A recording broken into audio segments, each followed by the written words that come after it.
नमस्कार, आप देख रहे हैं न्यूज़ टुडे 24 सच की तह तक। मैं अखिलेश। देश कोरोना जैसी महामारी से जंग लड़ रहा है। ऐसे में हमारे देश के प्रधानमंत्री ने जो देश की जनता के लिए सार्थक उपाय थे किए, और इस कोविड-19 से देश को कब निजात मिलेगी ये तो अभी पता नहीं, लेकिन हमारे देश के पीएम ने जो सांसद निधि को लेकर कोविड-19 से लड़ने के लिए जो संचय किया, इसके लिए कई सांसदों ने सवाल उठाए, जिसमें मेरी बात सीपीआई के राष्ट्रीय सचिव अतुल अंजान साहब से हुई।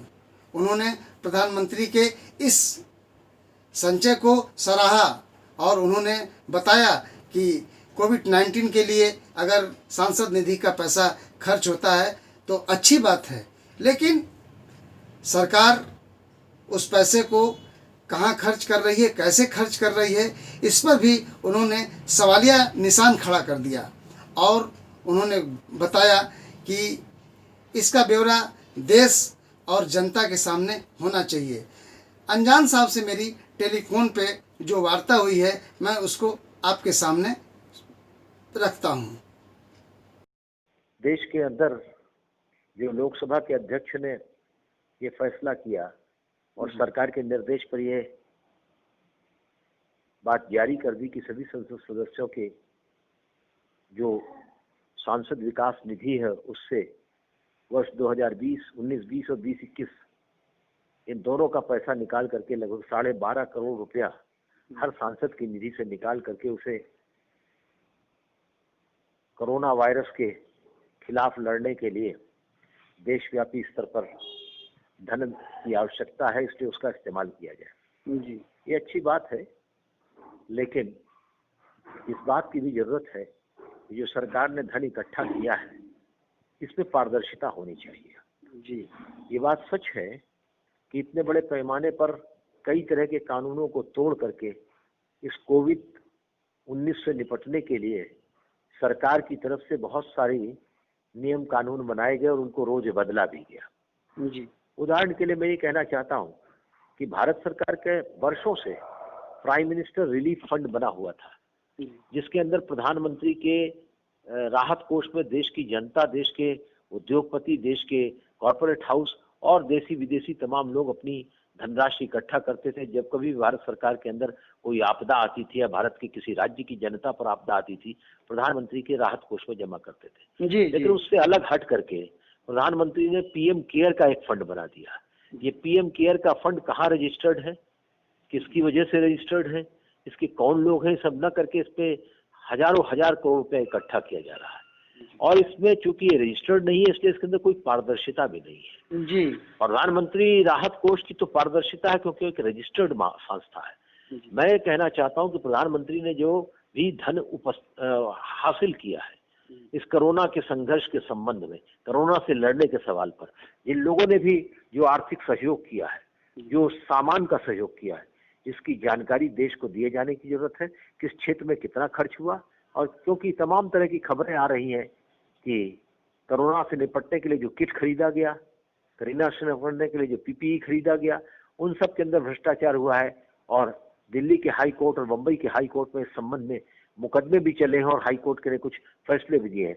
इसलिए समय की आवश्यकता को ध्यान में रखते हुए, क्योंकि ये लंबा अरसे तक ये महामारी का संकल्प से लड़ना होगा, हमको महामारी के तमाम जो दुर्गुण है उनसे लड़ना होगा, इसलिए इस राष्ट्रीय आपदा के समय जो प्रधानमंत्री केयर फंड है, पीएम केयर फंड है और प्रधानमंत्री राहत कोष है, और जो सांसदों से ये जो राहत उनके निधि से पैसा लिया गया है, इसका पूरा हिसाब जनता के सामने क्षेत्रवार रखना चाहिए। वैसे भी मेरा ये मानना है कि इस सांसद निधि से कितना क्षेत्र का काम होता है मुझे नहीं मालूम, लेकिन इस सांसद निधि से काला धन पैदा होता है, इस सांसद निधि से भ्रष्टाचार पैदा होता है, इस सांसद निधि से सरकारी और व्यक्तिगत स्तर पर ठेकेदार पैदा होते हैं जो मिलावट और लूट का नया साम्राज्य पैदा करते हैं। और इस सांसद निधि से यह भी खतरा पैदा हो गया है कि अधिकारियों, ठेकेदारों और नवनिर्वाचित या निर्वाचित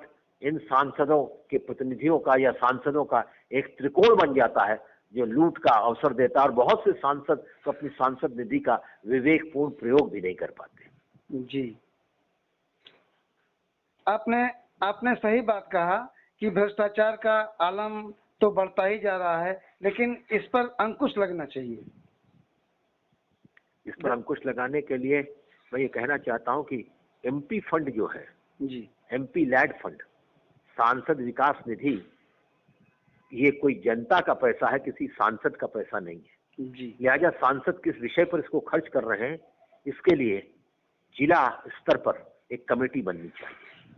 जिला अधिकारी उसके अंदर हो, प्रशासनिक अधिकारी उसके अंदर हो, शिक्षकों के चुने हुए प्रतिनिधि उसके अंदर हो, मान्यता प्राप्त राजनीतिक, राष्ट्रीय राजनीतिक और क्षेत्रीय राजनीतिक दल के प्रतिनिधि हो, और उस इलाके से जो ब्लॉक अध्यक्ष हैं उनको चुन करके रखा जाए, ब्लॉक प्रमुख जिनको कहा जाता है, और तब उस सांसद निधि का प्रयोग किस क्षेत्र में कितना होना चाहिए, किस क्षेत्र में कितनी आवश्यकता उसके अनुसार होना चाहिए। अभी ये देखा जा रहा है कि अंडा बांटे रेवड़ी खुद को देता जाए। सांसद जी जो चाहते हैं वो लिख कर दे देते हैं, अधिकारियों के साथ उनकी एक साठगांठ होती है, अधिकारी उस काम को ले लेते हैं, काम हुआ कि नहीं हुआ, काम पूरा हुआ कि नहीं हुआ, क्या उसकी स्थिति है। एक ही सड़क पर कई बार कई सांसदों के, भूतपूर्व सांसदों के कार्य होते हैं और वो काम पूरा नहीं दिखाई देता है। इसलिए सांसद निधि में भी बहुत भ्रष्टाचार है, इसका भी, और इससे राजनीति बदनाम होती है, राजनीतिक पार्टियों के प्रति, राजनीतिक लोकतंत्र के प्रति लोगों का आस्था कमजोर होती है। इसलिए इसके अंदर पारदर्शिता बढ़ाए जाने की जरूरत है, कमेटी बनाकर। जी, अनजान साहब, आपने हमको समय दिया, इसके लिए बहुत बहुत धन्यवाद। नमस्कार। नमस्कार, धन्यवाद। अतुल अंजान साहब किसान मजदूरों के राष्ट्रीय स्तर के नेता हैं। अंजान साहब को किसानों की बहुत बड़ी चिंता रहती है।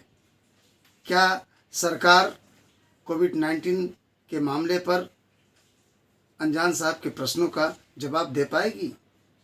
बने रहिए न्यूज़ टुडे 24 के साथ। धन्यवाद।